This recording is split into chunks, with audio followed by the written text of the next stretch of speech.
Bon et bien salut à tous. Bah écoutez, aujourd'hui petite vidéo pas très longue en fait, ça fait longtemps que j'ai pas fait de vidéo sur la Honda NC 750. Donc là je profite de lui avoir fait un petit lavage d'été pour faire un petit bilan en fait. Là j'en suis à 3800 km à peu près. Donc je me suis dit tiens, on va brosser un petit peu le tableau, il y a de tout en fait, il y a du bon, du moins bon, il y a du je sais pas trop, etc. Donc on va faire un peu le tour de tout ça. Donc écoutez, c'est parti. Alors, bon, comme vous pouvez voir, là, elle s'est tapé son petit nettoyage de printemps au WD-40. Je sais plus si je vous avais montré la version finale du custom que je voulais faire avec les lignes rouges, donc voilà un peu ce que ça donne. Donc ce qui fait qu'après le liseré de jante ou avant, je sais plus, j'ai fait une petite déco en fait avec les lignes ici, histoire d'avoir des petites pointes de rouge. Et puis du coup, ce qui est cool, c'est que c'est en rapport en fait avec mon casque. Le casque, en fait, j'ai fait exactement pareil, j'ai mis des lignes rouges avec la même matière, ce qui fait que du coup, ça fait un petit rappel, quoi. Je voulais faire un truc sur le top case, mais je me suis dit, bon, allez, ça va faire un peu too much. Bon, voilà. Donc, du coup, ce que je voulais vous dire un peu sur la moto. Là, j'en suis techniquement, vous voyez, le compteur, on en est à 3800 km. Ouais, c'est ça. Et on va dire que ma consommation en litres au 100 km, à peu près en moyenne, est de 6. Voilà. Bon, c'est vrai, je dois avouer, je tartine un peu, voilà. Donc du coup, c'est vrai que je suis pas très économe. Ça m'arrive de temps en temps de me mettre un petit peu en mode sport. Voilà, j'aime bien la titiller parce qu'elle est quand même assez surprenante cette moto. Hein. On pourrait penser que c'est un veau, mais quand tu joues un peu avec les palettes, t'as moyen vraiment d'avoir quand même quelque chose de très dynamique. Moi, je le vois bien. Alors, dans la série, des trucs qui, au final, avec le temps, me paraissent un petit peu défaillants. On va commencer par les mauvais côtés. Le freinage à l'avant. Ça, clairement, je me suis retrouvé des fois dans des situations à devoir un petit peu freiner d'urgence. Je sais pas, t'es un peu distrait, tu fais pas attention, tu vois que le mec devant toi, il a pilé, mais tu vois pas ses feux de stop. Je me suis retrouvé des fois dans des situations où le freinage s'est avéré un peu mou.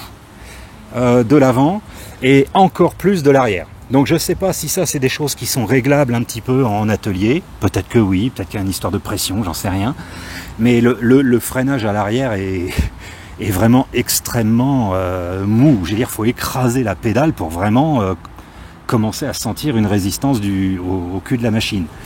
Donc ça c'est le truc qui... Bon voilà, c'est pas dangereux, je suis pas en train de faire une critique, je dis juste... Voilà, j'ai testé plus mordant comme frein. Voilà. Ensuite, dans les trucs, je me souviens plus bien qui n'allait pas. Oui, de temps en temps. Alors ça se produit souvent en fait quand je viens de l'allumer. Il se produit des fois. Tu veux mettre la position sur neutre. Eh ben en fait elle veut pas. Si par exemple tu avais mis la première pour démarrer, puis je sais pas, tu t'arrêtes 10 mètres plus loin et tu veux repasser en neutre, en fait elle veut pas. Ça m'arrive, on va dire, une fois par mois. Alors c'est pas terrible hein, comme bug, hein. Je veux dire, vous avez juste à éteindre la bécane, vous redémarrez. Et puis en roulant, ce truc-là ne se produit jamais. Enfin je veux dire, il n'y a pas de problématique liée à ça. Voilà, c'est le truc, bon, faut s'y faire. Voilà, faut s'y faire. Donc après, je sais pas. Mais je vous dis, c'est un micro-bug, hein, ça arrive vraiment de temps en temps. C'est vraiment très rare. Alors, ensuite, dans les points qui fâchent vraiment, et que là, j'ai vraiment eu, du coup, avec le temps, vraiment le temps de me rendre compte que c'était pas bon, la bulle. Je veux dire, la bulle, hein, hier, je me suis tapé un petit voyage dans les Yvelines. Je peux vous assurer qu'il y avait des bourrasques de vent. La bulle ne sert juste à rien. C'est juste ça.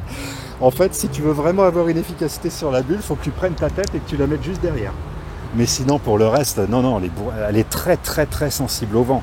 Je me souviens, en revenant de cet été de ma famille, là, ah ouais, putain, sur le trajet de retour, t'avais des bourrasques de vent un peu latérales, tout ça. Ouais, la moto, alors ces 234 kg viennent assurer un peu la prise au sol.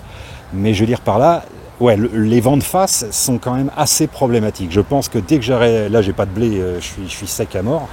Mais dès que je vais avoir un petit budget, je pense que vraiment je vais changer la bulle. Parce que voilà, c'est pas une légende, la bulle ne sert juste à rien. Voilà, voilà, ça c'est dit. Et j'ai eu le temps de m'en rendre compte. Sinon, en ce qui concerne le top case, j'ai rien à lui reprocher pour le moment, il ferme toujours bien. Il y a un petit peu de prise au vent avec lui, mais bon, ça c'est normal, hein, c'est quand même un top case d'un assez gros volume, je crois que c'est un 50 litres de mémoire. Donc non, j'ai rien à lui reprocher, on peut mettre un nombre infini de choses dedans, c'est hallucinant la capacité de stockage que ça a. Qu'est-ce que j'avais dit d'autre pour la NC? J'avais dit le freinage, j'avais dit le coup des petits bugs.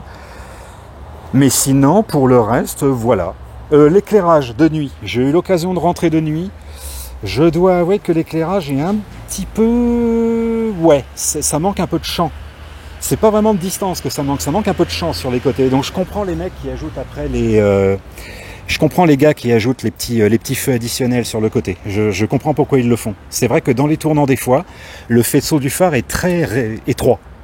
Donc du coup, comme tu as souvent besoin de voir un peu sur les côtés qu'est-ce qui se passe pour voir s'il n'y a pas un bestiau, un sanglier, une merde, une connerie, ou une branche d'arbre qui serait tombée à moitié sur la route, c'est vrai qu'il manque un petit peu de largeur ce faisceau de phare.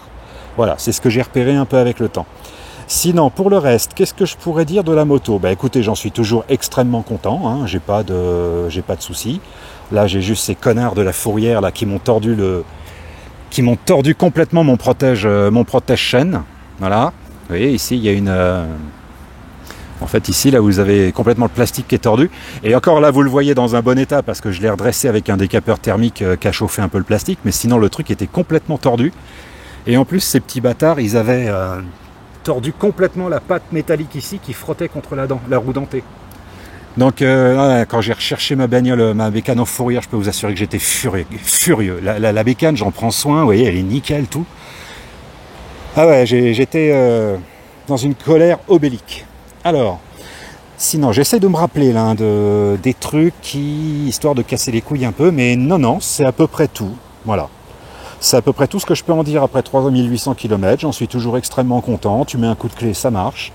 Pas de problème technique, à part le petit bugounet là qui est un peu chiant. Bon, voilà, c'est une connerie, mais voilà, faut le préciser. Mais sinon, pour le reste, aucun problème technique. Non, elle est toujours nickel. Tiens, pour les motards qui n'ont pas envie de mettre leur vignette toujours à un endroit sur le pare-brise où c'est chiant, je vous encourage d'acheter ce genre de petites conneries. Moi, j'ai chouiné chez Honda quand j'ai acheté. Il y avait... comment il s'appelait déjà Léon? Non. Merde, je me souviens plus comment il s'appelait. Le gars qui m'a vendu la bécane, en fait, j'ai chouiné et finalement il me l'avait filé. Voilà. Donc faites le roumain un peu et puis peut-être que si vous en achetez une, il vous filera le petit porte-vignette. Donc voilà. Bon, bah écoutez, c'est à peu près tout les amis, ce que je pourrais vous dire pour cette NC 750. J'en suis toujours extrêmement content. Je regrette absolument pas mon achat. Voilà. Donc si j'ai des infos nouvelles dans le futur, bah, je vous les donnerai. Sinon, pour le reste, bah écoutez, on continue de rouler et puis on voit. Voilà. On voit avec le temps si le matériel est fiable, mais pour l'instant, j'ai rien à lui reprocher à part les trucs dont je vous ai parlé. Bon, je vous fais des bisous, bonne rentrée à vous et puis bah, à plus. Allez, ciao.